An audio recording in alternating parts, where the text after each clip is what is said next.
All right, and welcome back to Gilbert. It's all about the media podcast. I'm on my lonesome again. Normally, I have my good buddy Jesus or some others that tend to help me out on these episodes, but no, it's I'm by myself today.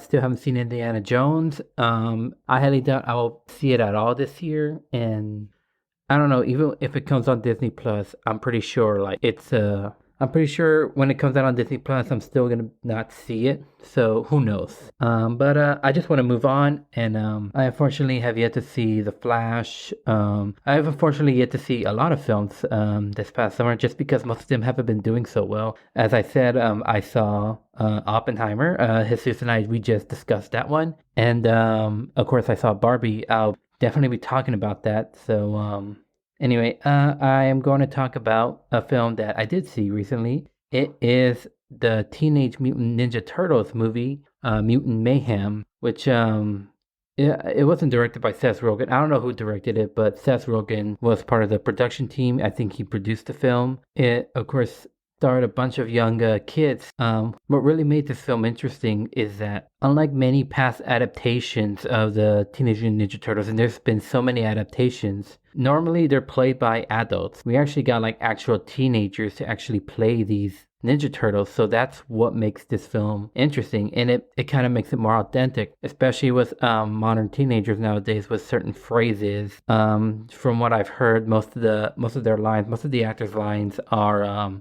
ad-lib, meaning like it goes off script, but it just made it so authentic. The fact that it makes it now you actually feel like they are actual teenagers. You know, these are amateur kids that think they know what they're doing, but I guess you could automatically assume that yes, I actually do like the film. I actually did love it. Mostly because again the authenticity, but also I've been a huge fan of TMNT. First introduction to the Teenage Mutant Ninja Turtles was I had this VHS tape of the original 1987 cartoon, and it had 2 episodes. The first episode on that VHS tape was Michelangelo, and he got in trouble for eating pizza, or eating all the pizza and leaving none left over. And Splinter put a charm on him saying that he craves pizza no more. And then there's been a horrible accident with the Shredder where he thinks he's Michelangelo. So there has to be certain things that the Shredder hears. Like if someone says Michelangelo in front of the Shredder, he'll think he's Michelangelo. But if somebody says Shredder in front of him, he thinks he's the Shredder.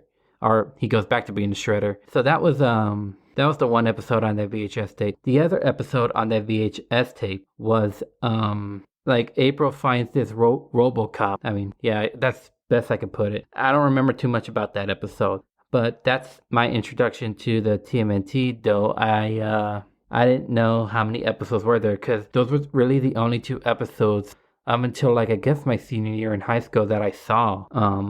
And even then, I haven't seen a lot of Teenage Mutant Ninja Turtle of the original 87. It's on Paramount Plus, so I might as well just watch it eventually. I have one more semester of school, so, well, I mean, might as well. Again, thoughts on the film, and I am going to talk about the plot of the film. So, spoilers if you haven't seen it. As I said, I like this movie. Great casting. Jackie Chan as Splinter. Amazing casting. Ice Cube as the villain. I mean, again, amazing casting. I like that they went with a made-up villain that I guess, I mean, I wouldn't say anyone could relate, because it is a fly, but like you kind of have sympathy for the villain on why he's like this. They changed April O'Neil to like a modern woke-ish thing, and you guys know how I feel about woke, but this is the only time I'm really gonna forgive it, because again, I love the Teenage Mutant Ninja Turtles. So again, I like the movie. The plot is great. They left out Shredder and Casey Jones, but I think there's a reason for that. I guess because they have something big for the film, and Paramount Plus has agreed also to make, I guess, like a show that could take place in between or leads up to the second film, because there is going to be a second film. And Shredder, of course, is going to appear on that, so I'm very excited. So the basic plot of the film is basically, it opens up with Baxter Stockman like creating the mutagen and then showing it to his mutant fly, which would be, we all know, Superfly. And Baxter Stockman is TMNT's one of the Teenage Mutant Ninja Turtles, like or it's just one of their villains. And it's interesting because in most medium, Baxter Stockman turns into a mutant fly. So the fact that they separated both of that is actually, I think it's very interesting. Even though in the original comics, Baxter Stockman never becomes a fly. That only happens in the 87 cartoon, which would eventually lead on to some of the other comics. But he gets busted by TCRI, which is the company that creates the same mutagen. And then an accident happens that kills Stockman, and a mutagen container goes into the sewer, and what do you know? Mutates 4 turtles and a rat. And as I said, they act as kids because they are kids. I mean, the actors weren't 15. I think they were like 17 to 18 years old. But again, they act like 15-year-olds, which I think in that age range, they still act the same. And they want to explore everything. They want to explore the upper world. They want to be accepted by the world. But in a story by Master Splinter, they try to, be amongst the humans. But because, they're mutated animals, humanity would not accept them that way. That's why Splinter keeps them in the sewer. And that's why also Splinter teaches them ninjutsu, which is what they learn in any medium. Of course, Splinter learns himself. He teaches himself, and then he eventually teaches the boys, the turtles, how to train in ninjutsu. And again, I'm gonna let you guys know this is a very different storyline, a very different origin story that we usually get. Similar but different, and I'll talk about origin story later. While that's happening, Superfly, now grown as a mutant, gets all his mutant animals, and they start like kidnapping like all this stuff from TCRI, or they're stealing stuff from TCRI, killing anyone in the process, because Superfly has an invention to destroy all humans and to create more mutants, because they too tried to be accepted by humanity, but of course humanity would not accept them because, they're mutant animals. And then a process of trying to be accepted and just sneaking out at night, the turtles run into April, and April's trying to uncover the whole Superfly thing, which eventually, throughout the film, they do come into contact with Superfly. And they do have this montage of like trying to figure out like who knows who from Superfly. It's a very interesting, it's a very cool film.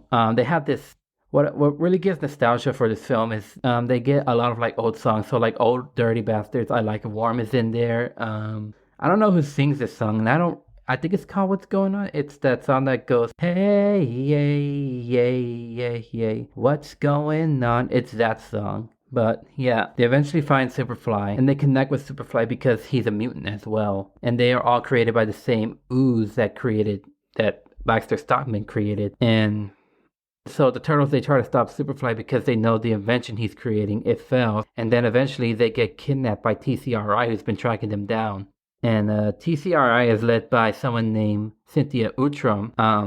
I'll let you know about the Outram thing in a sec, because if you look at these theories, some people are wondering what it is, and I'll let you know, but just know her name is Cynthia Outram, and she kidnaps the turtles, and there's this thing about being milked from mutagen, and yeah, it's weird, but they put them in a milking machine because they need like the mutagen, because they want to create a mutant army. The TCR wants to create a mutant army. But April eventually has to get Master Splinter's help, and Master Splinter does not trust humans, but Master Splinter trusts April. And he does free them, and he grounds the boys, and he tells the boys, great, now we have to fix your problems, and once we fix them, you're grounded and you're never leaving the sewers after that. When they went to Superfly, Splinter sees the error of his teachings, because he sees that Superfly is the same reflection as him, but Superfly's a killer, which his Splinter is not. And an accident on trying to stop Superfly turns him into a giant mutant that's created from multiple different animals. And all the mutant animals that are with Superfly see that they see how evil he's become, and now they're trying to help the turtles stop him, which they eventually did, and doing so, they gain respect and trust in humanity, and they're accepted. And April, she has this little side thing so she never wanted to be a reporter, she just wanted to be a journalist, which are completely different things. Trust me, I would know. And one time when she was on camera, she threw up everywhere. And then when she was forced to go on camera because people were spreading like lies about the turtles, saying they're monsters and all that, she has to face her fear, and she eventually told all of New York, no, the turtles are the good guys. And then after that, she throws up again. But they eventually stop Superfly, and they get to go to high school. And also Leonardo has this crush on April, which is funny because I'll talk about another turtle that had a crush on April. Well, there were two actually. And at the end, Cynthia Outram says, "Great, now we got to get the Shredder to come and help us out." Basic plot line, short and simple as I can make it out to be, because you know me, I'm bad at explaining things. Well, we're bad at explaining plots. I mean, you saw how we did. Yeah, I love this film. Definitely would watch it. I actually did watch it twice in theaters. First time, not by myself. First time when it was already out, and then second time, it was already when it came out to Paramount Plus, but it was still in theaters. So I was like, I'll just watch it again in theaters, and I was by myself the entire time. This would be the second time I watched the film entirely like by myself in a theater room. First time would actually be It Chapter 2 that I saw. It Chapter 2 by myself in a theater room. It was at a dollar theater, so back home in San Antonio. And I must say it did feel scary just being in a dark room, a big old dark room, watching a scary film. But I mean, I saw It Chapter 2 a while back, so I wasn't too scared. But yeah, I mean, I liked it. Definitely would watch it a lot more. But there's a lot more to the medium than you think. So I'm going to take a quick break right now, and then I'll get back to more TMNT stuff, because this is some stuff I really, really want to talk to you guys about. So, all right, we're stopping.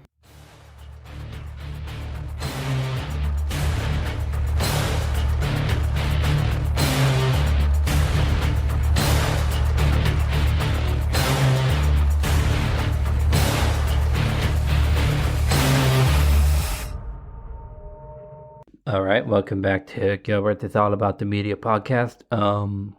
This is again a TMNT episode. I just talked about, me watching the recent film twice, and if you haven't seen it, I really recommend it. It's a good film. As I said, the TMNT has gone through so many different origins. So I want to talk to you about the different origins of the film, and most of the origins usually go back to, well, at least two of them that I would say usually go back to ninja master named Hamato Yoshi. So Hamato Yoshi belonged to a group called the Foot Clan, and I don't know much about the Foot, or I don't remember too much about the Foot Clan before Shredder took over, and I will get to Shredder, but it was just a ninja clan, and they had their code of honor, and Yoshi was competing for the love of a girl named Tang Shin. Of course, in any comic book, the love of a girl is usually there. But Yoshi was competing for the love of a girl against a man named Oroku Naji.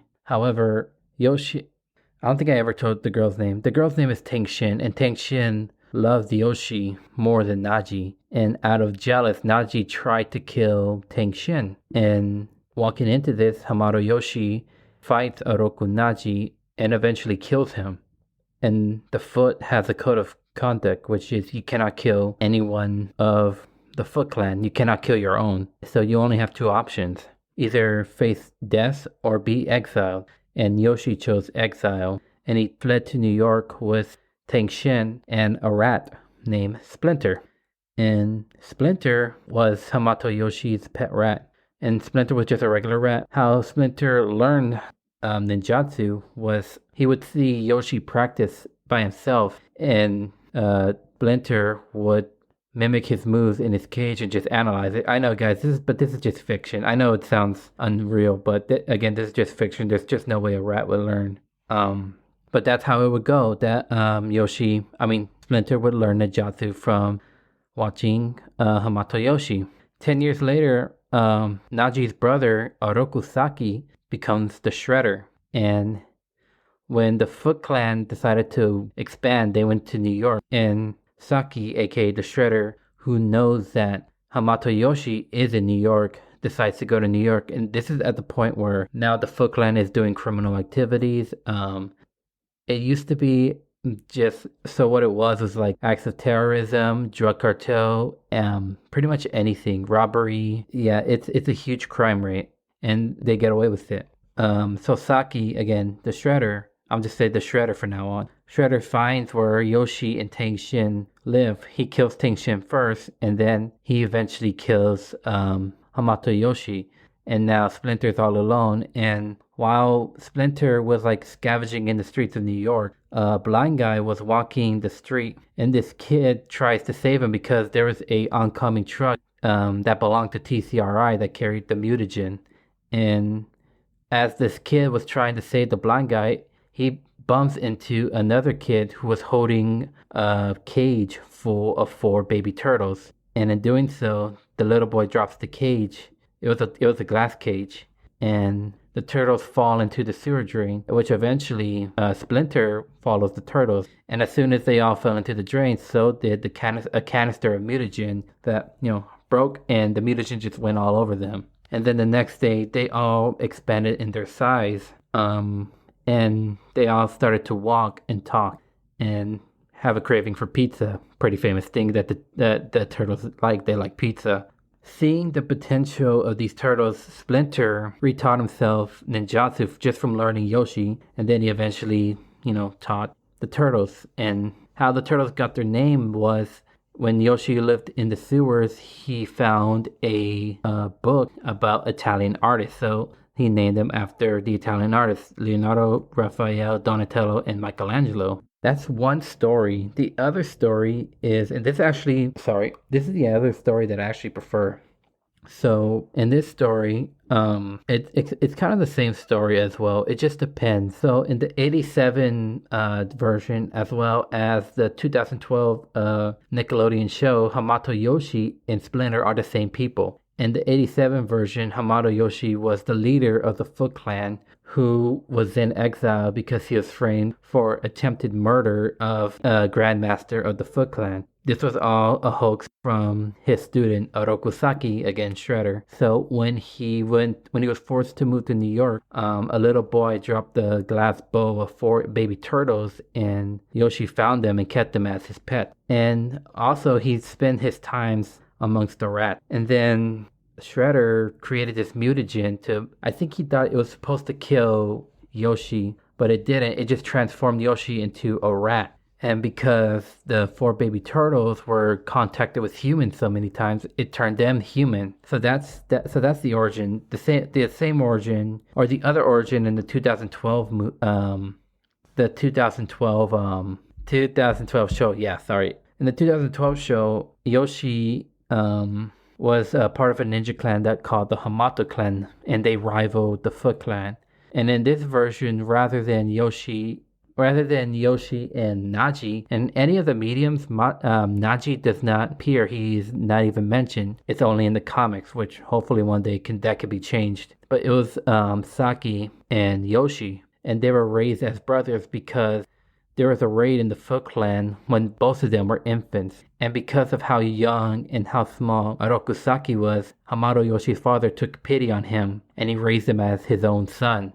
But eventually, Saki would find out his true origin, and he tried to murder Hamato Yoshi and take Tengshin from him. And Tengshin and Yoshi has a daughter at this point. A fight happens where Saki accidentally kills Tengshin and sets a fire to the Hamato's house. And in doing so, Saki thought Yoshi died in the fire, but he was just trapped in the fire, but he escaped. But Orokusaki would eventually one day become the Shredder, and he took in Hamato Yoshi's daughter and raised her as Karai, which is another famous villain in TMNT. And this is the only time Karai is related to Hamato Yoshi, which again think is an interesting storyline. And then Yoshi moved to New York and decided, he felt like he was lonely. So he went to a pet store and bought 4 baby turtles.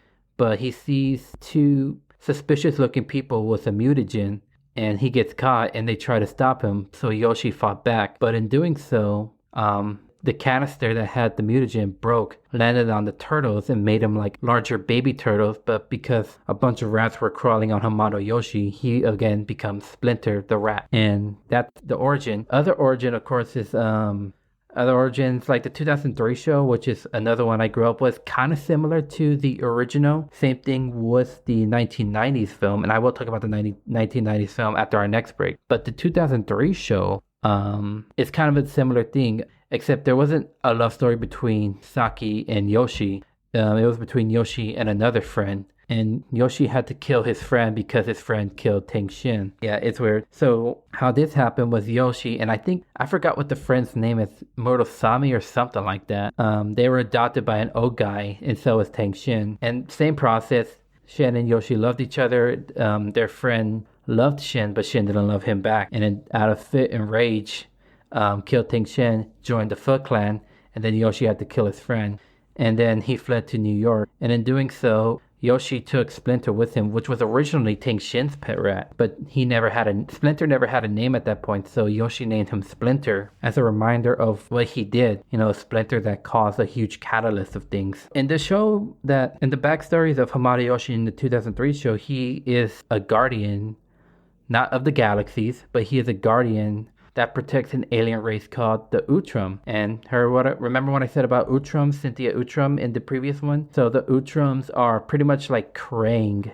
And if y'all know the thing about Krang, which is the brain-looking alien, they crash landed on Earth thousands of years ago when they were transporting a criminal named Shirel, and Shirel is the Shredder in this version of the show. Though there's multiple Shredders in the show, but Shirel's like the main Shredder. So, and he wears an exoskeleton suit or not an exoskeleton, but like a robotic suit that that can pass as human. So that's what. Okay, let me rephrase that. Shirel created a robotic suit where he could walk amongst humans, and that's how he became the Shredder. And some people think like that's what we're gonna get in the sequel of the Seth Rogen one, which is Shredder's gonna be Shirel, and it might be that. So Cynthia Utrum might be Krang, which is how they know each other for obvious reasons. But yeah, that was really the 2003 storyline. It's a weird storyline because there's a lot of things, like there's time travel, there's multiverse travel, interdimensional travel. There's a lot of traveling. And the first season was great. The second season, actually, I don't remember too much. So yes, I grew up with that show, but I didn't watch every episode. And there was a lot I don't remember. So there was like one summer I just watched the entire show. And it was a very interesting show too, because you get a very interesting backstory, but it's also like the first backstory where you get familiar with Hamato Yoshi.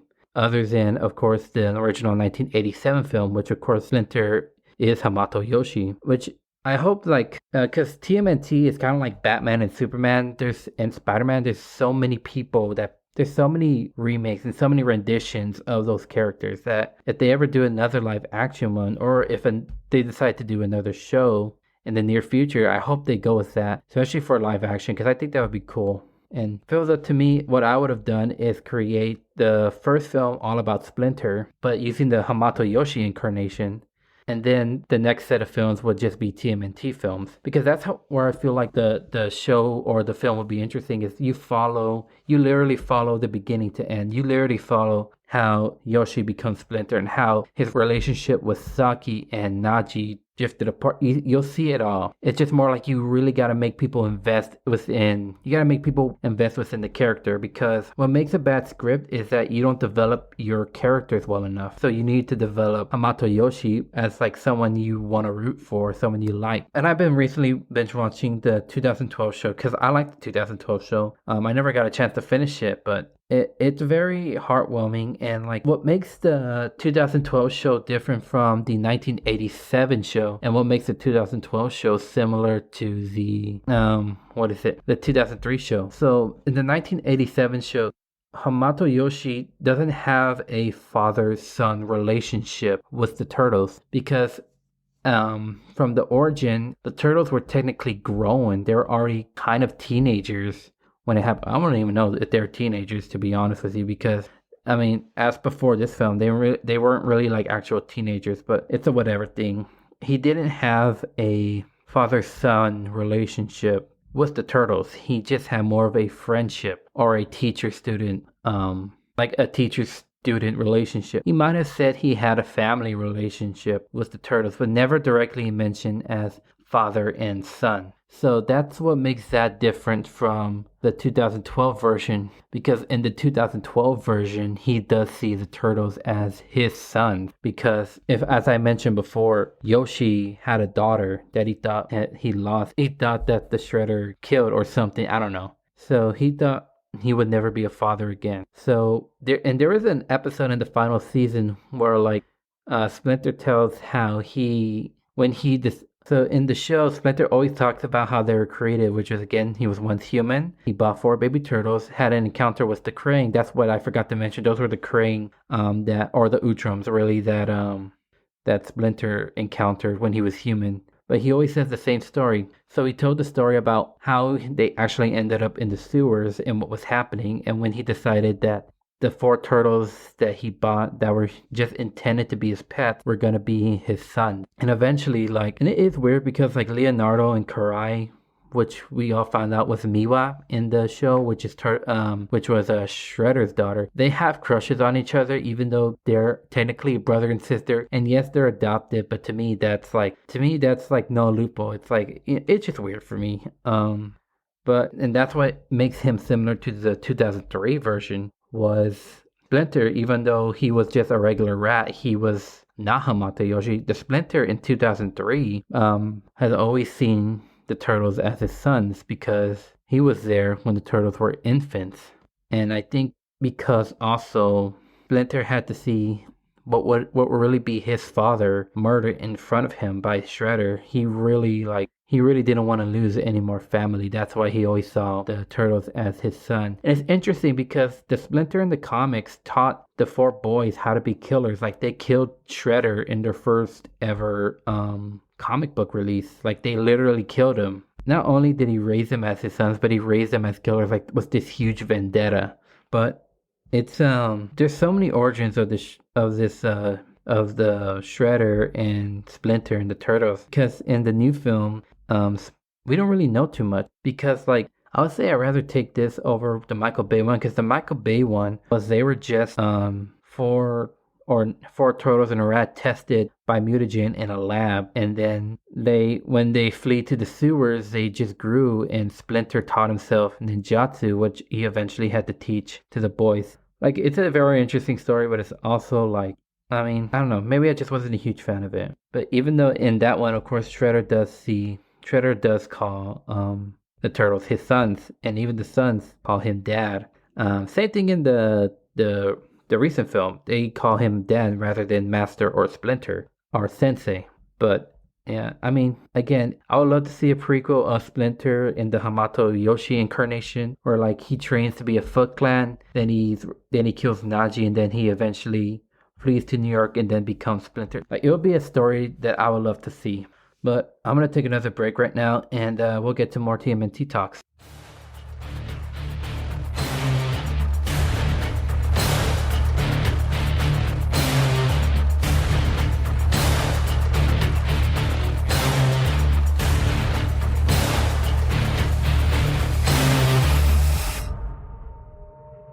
All right, welcome back to Gilbert's All About the Media podcast.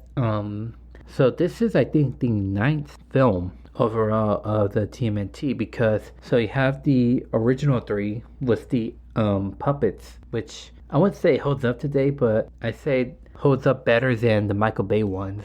So you had those 3. Then you had TMNT that came out in 2007. Then you had there was a film, I think it was a made-for-TV film, that was a crossover between the 2003 Turtles and the 1987 Turtles. And then there was the 2 Michael Bay films. Then there was Batman versus the TMNT film, which I actually read the comics, but I only seen a little bit of the film. And then there was this recent film. So 9 of them.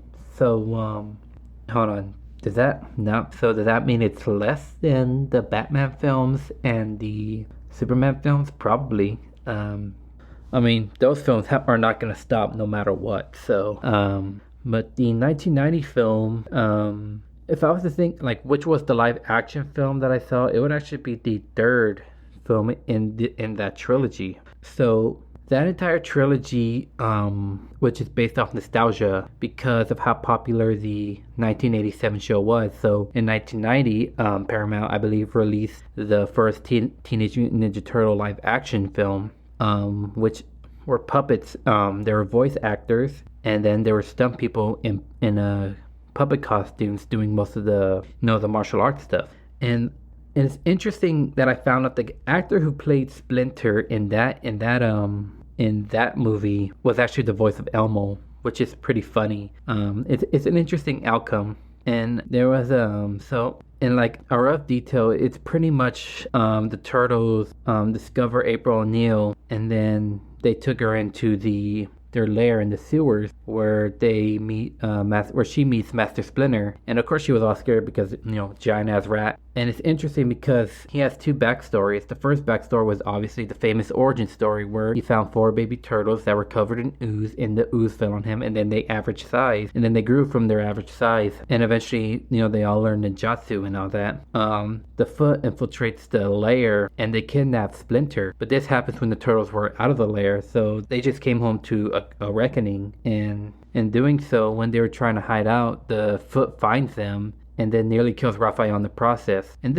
we also do meet Casey Jones in the movie, and Casey Jones is a pretty interesting character too. And it's funny because Josh Peck, who we were just talking about on our Oppenheimer episode not too long ago, he plays Casey Jones in the 2012 show. So I wonder who's going to play Casey Jones in the next film. But yeah, Casey Jones is in this film, and he helps the turtles fighting the Foot. And then Splinter is there, and he doesn't know that he doesn't know that Saki is Shredder, but Splinter does tell a young Foot Clan member who's confused, he's lost his way. He tells this young Foot soldier his backstory, which was, the same thing. Yoshi fell in love with a girl named Ting Shen, and in this version, Saki, this is the same version as the 2012 version, even though this came out way before the 2012 version, so it is Yoshi and Saki, but then Saki just kills both Shen and Yoshi out of jealousy. But in a fight, they broke Splinter's cage, and after Shredder kills Yoshi, Splinter jumps on Shredder's face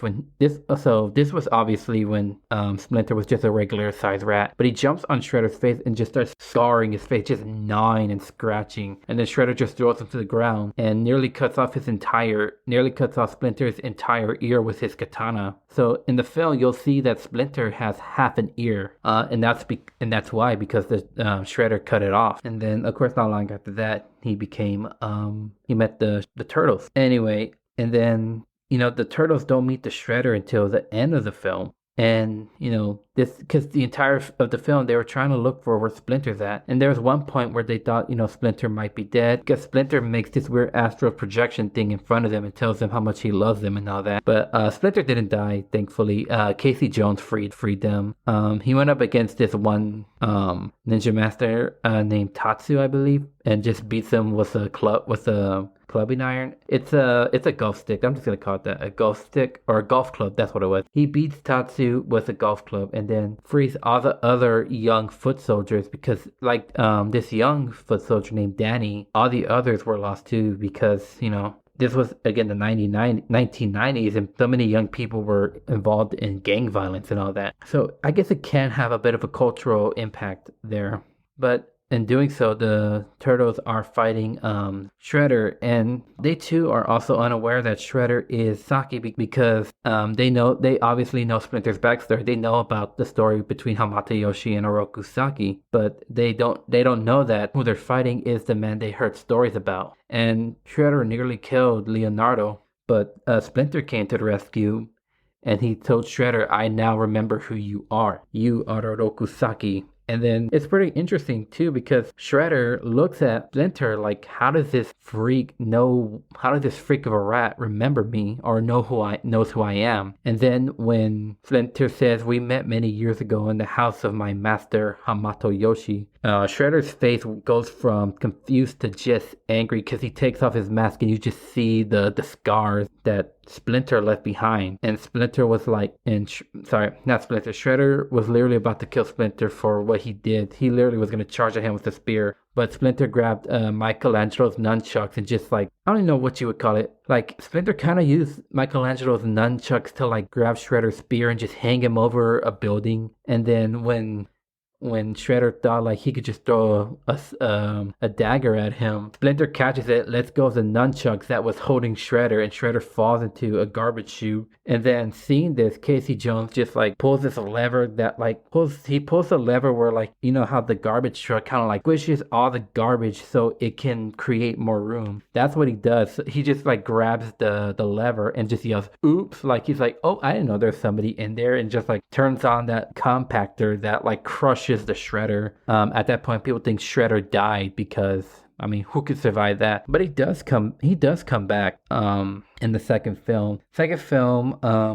they went way overboard. I'm gonna let you know because the second film was just about like the ooze that created them, and then you just get new villains such as Tokon Razor, which is a mutated tortoise, a completely different animal, a mutated tortoise and a wolf, but they're infant tortoises and wolves. And the Shredder somehow survives that. He survives being compacted in a garbage truck and like wanted to create the mutagen. It's not called mutagen in the film, but it's called an ooze. But that's what the second film is about. And then Vanilla Ice. You guys think I'm making all this up. No, I'm not. Vanilla Ice is in this film. He just makes a cameo and he creates this song that goes Go Ninja Go. If you ever want to look it up, look it up. It's a funny scene. It's like breakdancing and fighting at the same time. And at the end of the film, the Shredder eventually drinks all the ooze and becomes Super Shredder. And because like they needed an actor at the time who was at least a good enough height as a giant, they looked to I wouldn't say WWE, but because I think he retired before WWE. But they looked to a wrestler, and lo and behold, they took in Kevin Nash, who was standing at 6'10". And this is at this point where like Nash and Tyler Mane weren't tag team partners anymore, or I don't know if they were or not. But yeah, Nash. I think this was Kevin Nash's first like quote unquote acting role. But yeah, he played the Super Shredder, but he didn't play him too long. I think the scene only lasts like 2 to 3 minutes because the Shredder would eventually get pummeled to death by breaking the dock and then just having all that just land on him. So yeah, that was it. And then the third film, which is the film that I saw, was about time travel, where like the turtles go back to feudal Japan and they're back and forth. And then Casey Jones, who makes an appearance in this film, is stuck babysitting the samurai warriors that transported to at their time modern New York. You guys think I'm making this stuff up? I'm not. TMNT. I've only seen that film once, but it was about like all the turtles don't talk to each other anymore. This was also Mako Ewamitsu. I think that's how you pronounce your name, or I'm just gonna say Mako because I don't want to disrespect the guy. This was Mako's last acting role. And if y'all don't know who Mako is, it just crushes my heart you would not know who Mako is. But if I have to tell you, and it kills me to explain it, Mako played Aku in Samurai Jack. And he also played Uncle Iroh in the first 2 seasons of Avatar before he tragically died in 2006 of cancer. And then Mako actually died doing this film, so or like while the film was being created, so he didn't get to finish making the film. They had to get somebody else named Greg Baldwin for like the last couple of scenes they needed for Mako, and Greg Baldwin would eventually take on Mako's roles in Aku and Avatar. First with Splinter, then it was Uncle Iroh, and then many years later for Aku. But yeah, it's just like the brothers don't talk to each other anymore, and then New York City is attacked by interdimensional monsters. I can't explain it too much. Shredder's not in this one. Casey Jones in this film is played by Chris Evans before he was Captain America, and I think even before I think a year after the first Fantastic Four film, because remember, Chris Evans was the Human Torch, and then he, of course, became Captain America. Yeah, and then Sarah Michelle Gellar plays April O'Neil in this version. But I don't remember too much of those. Like I said, there was a crossover between the 2003 and 2000. A crossover between the 1987 and the 2003 Turtles.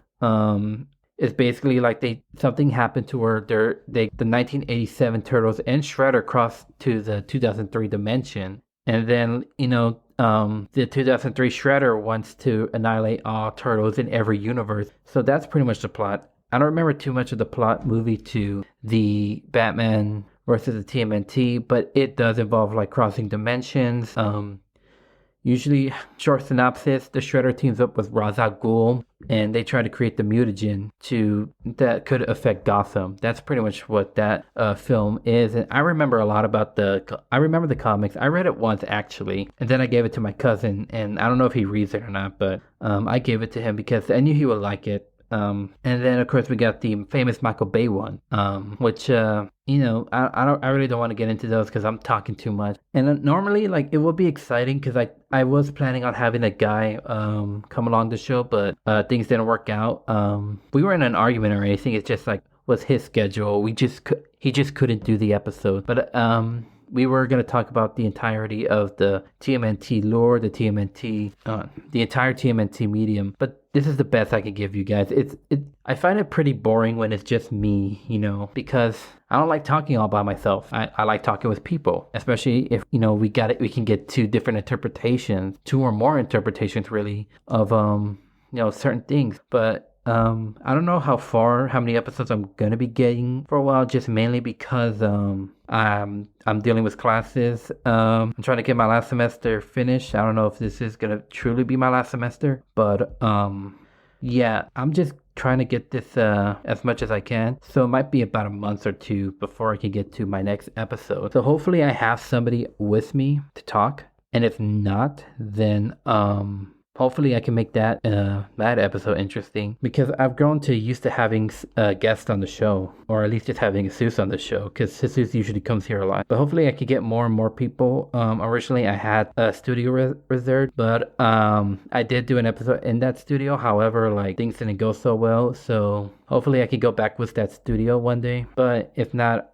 yeah, again, I try to make this episode as fun as I can. I try, but it's difficult when it's just by yourself. But hopefully I could do more. But anyway, thank you. If you've stuck with me for the entirety of the episode, then you're a true friend. But anyway, have a good night, morning, day, whatever you're listening to.